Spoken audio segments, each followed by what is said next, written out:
Yogyakarta, sebuah kota istimewa yang menjadi ibu kota dari daerah istimewa Yogyakarta. Yogyakarta adalah kota sejarah yang banyak memiliki warisan budaya. Keberadaan kota Yogyakarta berhubungan erat dengan Keraton Yogyakarta yang menjadi pusat budaya.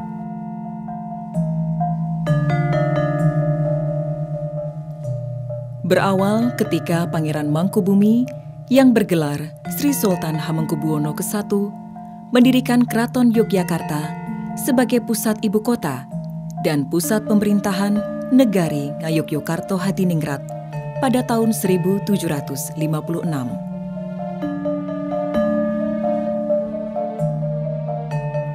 Seiring dengan berjalannya waktu, Ngayogyakarta yang kemudian disebut Yogyakarta tumbuh sesuai dengan perkembangan zaman.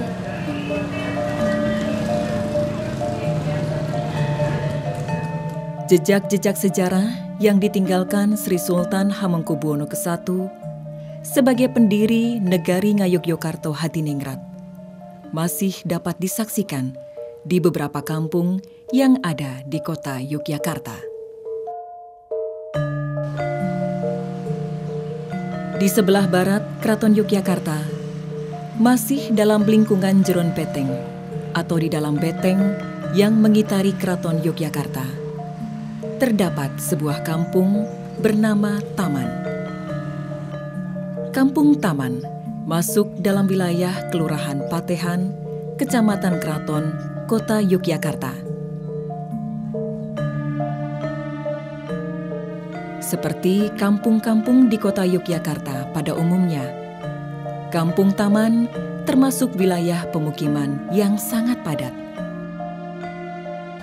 Jejeran rumah penduduk sambung-menyambung, antara rumah satu dan lainnya hanya berbatas dinding dan gang-gang sempit yang menjadi akses keluar masuk.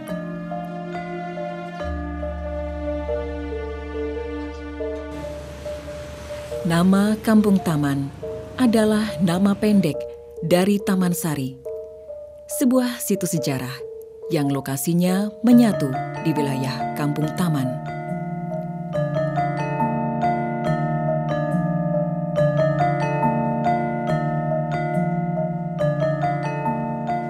Sedang nama Taman Sari sendiri berasal dari kata taman dan sari, yang berarti taman yang indah.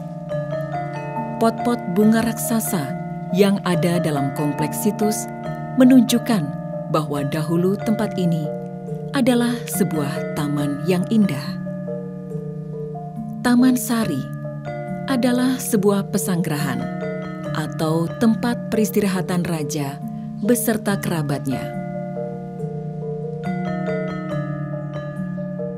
Meskipun ada perbedaan pendapat di antara para ahli sejarah tentang siapa yang membangun Taman Sari, namun banyak yang meyakini pemrakarsa berdirinya Taman Sari adalah Sri Sultan Hamengkubuwono I.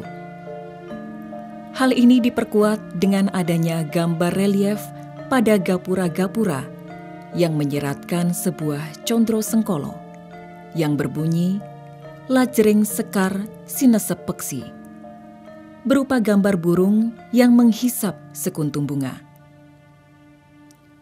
Condro sengkolo tersebut menandai selesainya pembangunan gapura, yaitu pada tahun Jawa 1687 atau tahun 1765 Masehi. Tahun tersebut berada pada masa pemerintahan Sri Sultan Hamengkubuwono I. Gempa bumi hebat yang melanda Yogyakarta tahun 1867 mengakibatkan sebagian bangunan Taman Sari rusak berat.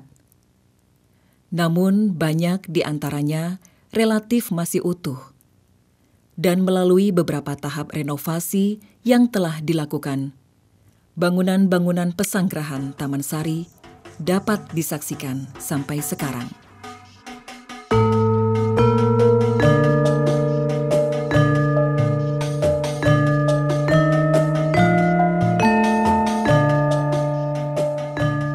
Bangunan ini bernama Gapuro Ageng. Dahulu, gapura ini adalah pintu masuk utama menuju Taman Sari. Bangunan ini merupakan pintu masuk menuju tempat sembahyang yang ada di bawah tanah.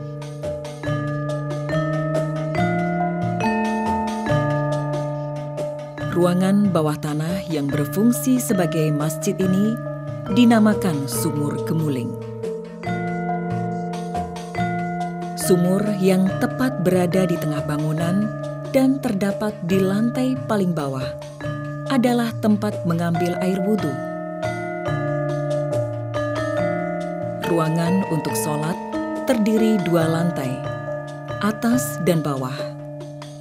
Masing-masing dilengkapi ceruk sebagai mihrab atau tempat imam memimpin sholat. Di atas sumur terdapat 5 lajur anak tangga untuk menuju lantai atas. Tangga-tangga tersebut melambangkan 5 rukun Islam. Tangga yang naik menuju lantai 2 melambangkan rukun Islam kelima, yaitu naik haji.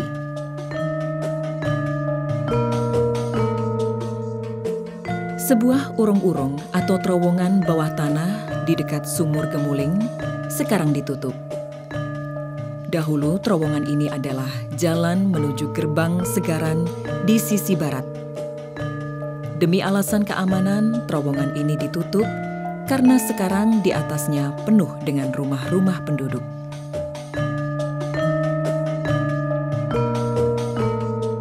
Pulau Kenongo paling menonjol di antara bangunan lain. Bangunan tinggi berlantai 2 ini dahulu dikelilingi air dengan pohon-pohon kenanga di sekelilingnya.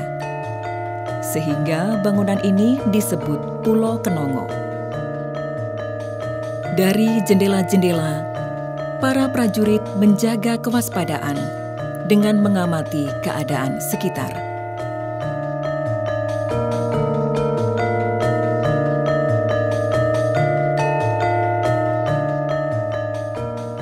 Dari satu tempat ke tempat lain di dalam kompleks Taman Sari terhubung oleh urung-urung atau terowongan bawah air karena pada waktu itu sebagian kompleks Taman Sari digenangi air yang disebut Segaran atau laut buatan. Bangunan-bangunan yang berada di atasnya yang disebut tajuk adalah menara ventilasi untuk memasukkan udara segar dari luar dan cahaya matahari sebagai penerangan di dalam terowongan. Selain sebagai akses penghubung, terowongan ini juga berfungsi sebagai sarana pertahanan dan keamanan. Apabila terjadi serangan mendadak dari musuh, raja bersama kerabatnya dapat menghindar melalui terowongan-terowongan ini.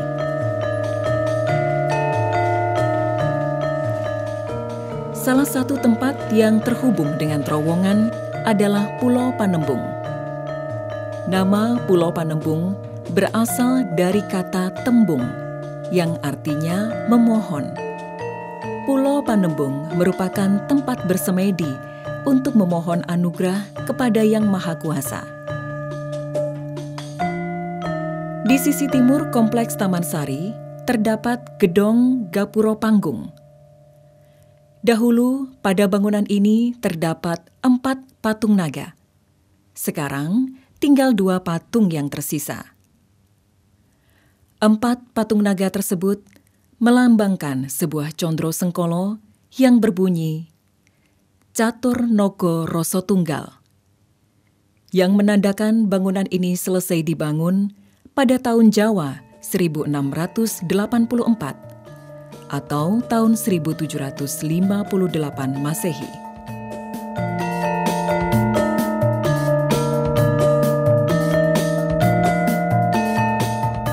Di sebelah barat Gapuro Panggung, di tengah kompleks pesanggerahan, terdapat 3 kolam pemandian yang dinamakan Umbul Pasiraman. Di antara sisa-sisa bangunan yang ada dalam situs Pesanggerahan Taman Sari. Bangunan Umbul Pasiraman adalah yang paling utuh. Tempat ini adalah tempat mandi dan bercengkrama raja beserta para istri dan putri-putrinya.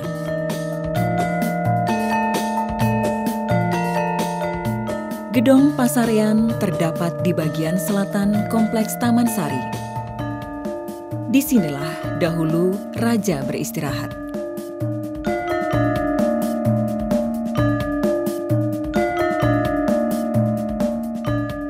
Taman Sari adalah sebuah pesanggerahan istimewa.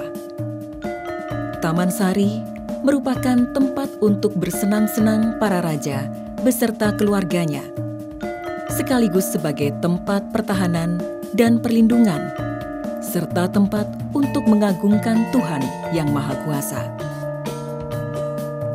Sebuah tempat yang menyiratkan pesan bahwa apabila sedang bersenang-senang, tetaplah harus menjaga kewaspadaan dan tidak melupakan keagungan yang Maha Kuasa.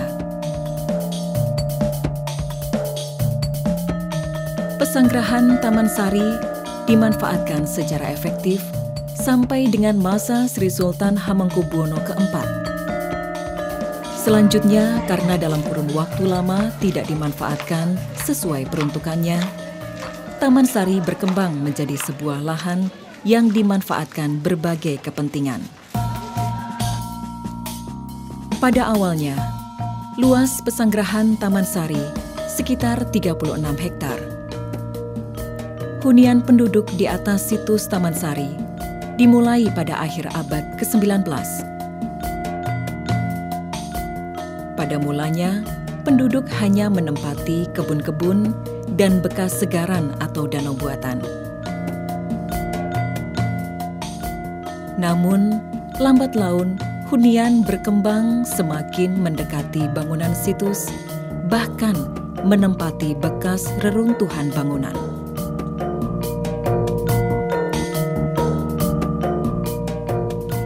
Saat ini hunian yang ada di Kampung Taman berstatus Magersari Kraton dan persil atau hak milik. Tanah Magersari adalah tanah hak milik keraton atau kagungan dalem. Penghuni dapat mengajukan izin peminjaman untuk ditempati atau anggaduh. Dahulu, rumah yang didirikan di atas tanah Magersari hanya diperbolehkan berbentuk semi permanen atau kotangan. Namun sekarang hampir semua rumah dibangun permanen.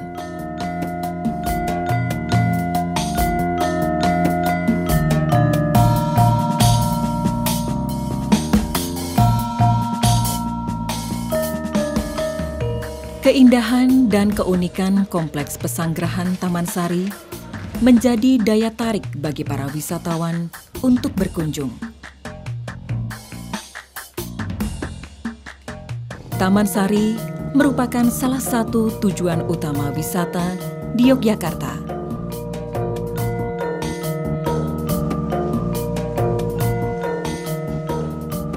Diperlukan seorang pemandu wisata untuk menjelajahi kawasan pesanggerahan Taman Sari yang penuh dengan lorong-lorong sempit bak labirin.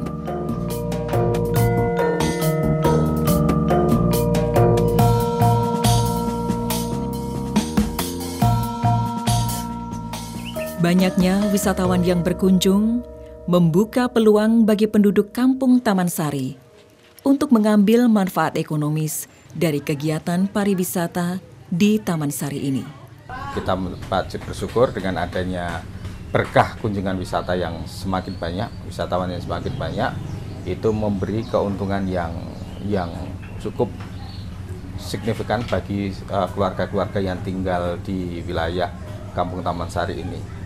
Hampir bisa kita lihat sekitar 70 sampai dengan 90% itu bergantung kepada kegiatan kepariwisataan.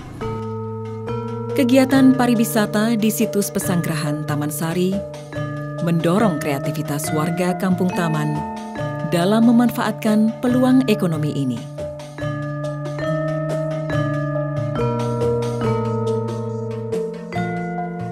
Kreativitas lain juga ditunjukkan dengan adanya Kampung Cyber yang diproklamirkan warga RT 36 Kampung Taman.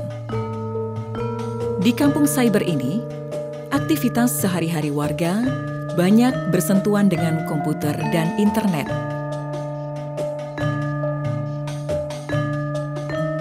Internet disediakan secara gratis di Cakro atau Poskamling. Jadi potensi-potensi yang ada di sini itu kita kembangkan melalui internet dengan cara membuat blog.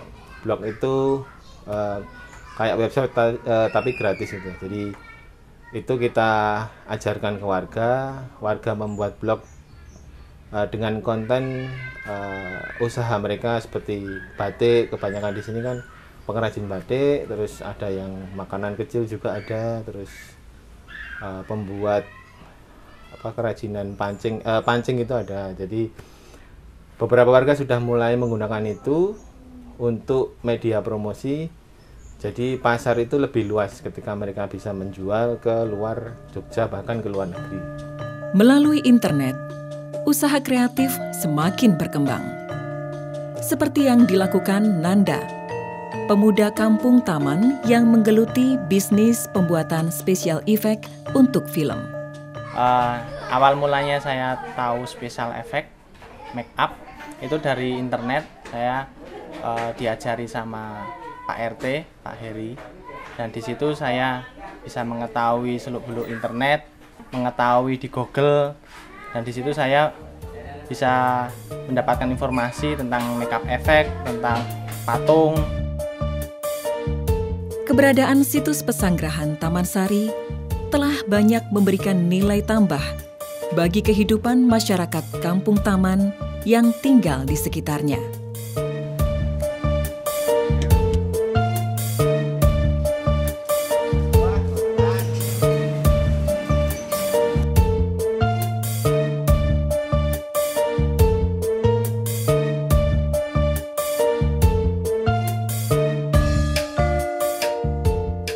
Namun di sisi lain, pemukiman padat yang